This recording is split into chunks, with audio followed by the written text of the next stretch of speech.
Donald invited Zoramani to the Oval Office because his base is fracturing and he needs the glow. That's it. Reactionaries spent months screaming that this guy's a terrorist, jihadist, communist.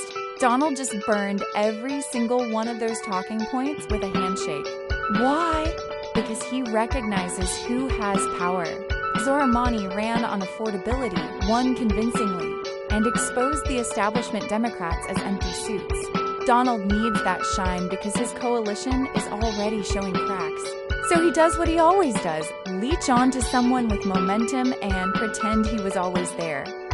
Meanwhile, the liberal commentators and centrist Democrats look pathetic.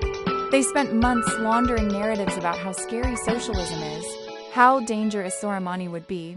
Then Donald invites him in, smiles, nods along while Zoramani says a state is committing genocide and we're funding it. And suddenly, all their hysteria looks hollow. The ruling class pundit apparatus couldn't even keep their story straight because their paymasters don't actually care about ideology, they care about control. This isn't Donald becoming a socialist. This is Donald doing what capital always does when it senses a threat. Absorb it, neutralize it, co-opt the aesthetic. He wants to stand next to the affordability guy so people think he cares about affordability. He doesn't. His entire administration serves landlords, bosses, and imperial extraction. But he's media savvy enough to know that aligning with a winner buys him credibility with workers who are suffering. The reactionary shock troops are confused now. Their handlers told them Zoramani was the enemy. But now Daddy Donald is glazing him. That's the incoherence of fascist movements. They serve capitalist interests but get thrown scraps of spectacle and culture war to keep them mobilized. When capital shifts tactics, the base gets whiplash. Here's the imperial angle.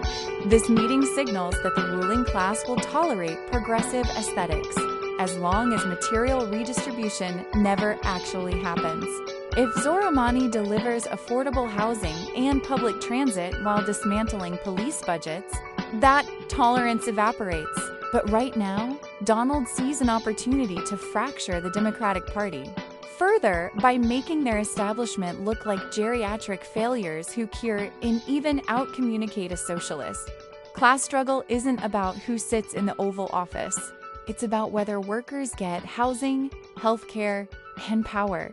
Donald doesn't care about any of that. He cares about winning, and Zoramani just got instrumentalized in that game. Real comrades, like and subscribe.